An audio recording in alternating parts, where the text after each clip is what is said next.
Ako si AJ. Cute ako kahit malaki tiyan ko. Maaga tayong nagising ngayong araw kasi nga mag-e-empake pa ako dahil nakalimutan ko mag-empake kagabi. Kaya eto, rush na naman ang kuya mo. Kasi tinamad na naman mag-empake kagabi. Kaya eto, ngayon lang. Usually talaga si mama itong pinag-empake ko kasi natitiklop niya ng maayos at nasasalansan niya ng maayos itong mga gamit ko. Pero kapag ako nga ang nag-aayos, ay eto, hirap na hirap ako kung paano ko siya titiklop at pagkakasyahin dito sa aking maleta kahit maluwag naman talaga siya. Lalo na nga pag pauwi, aroy Diyos ko, hirap na hirap akong pagkasyahin ang mga damit ko. Kahit nung pagdating ko doon ay kasya naman talaga.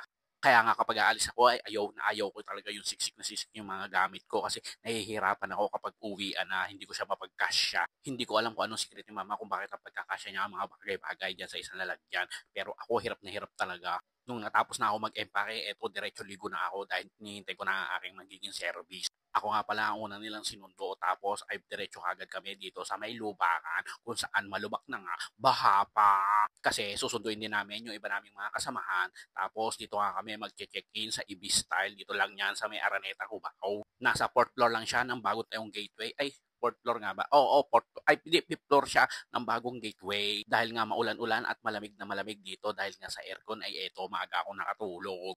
Pero kahit maaga nakatulog ay as usual, late pa rin nagising. Kaya eto ay gagayak na ako kasi baka maliit na naman ako at mapagalitan na naman ako. Pagdating nga pala dito sa EB Style, ang room pa nga pala nila ay magkahiwalay yung lababo. Ay, tapos magkahiwalay din yung paliguan tsaka yung kubeta. Medyo makulimlim pa nga din yung panahon ngayon. Kaya eto, tara pumunta na tayo sa baba. Tara tayo ay mag-agahan. Ang kainan nga pala nila ay located dito sa may 5th floor. Konti nga lang ang aking kakainin kasi mamaya ay may EM stock na naman kami at baka mamaya hindi na naman ako makakakain. Tapos eto nga si kuya, nahuli ko, pinapanood yung naghahalikan. Pagkatapos nga ng ibit namin ay dito kami dumiretso sa may rooftop kasi nandito yung mga swimming pool.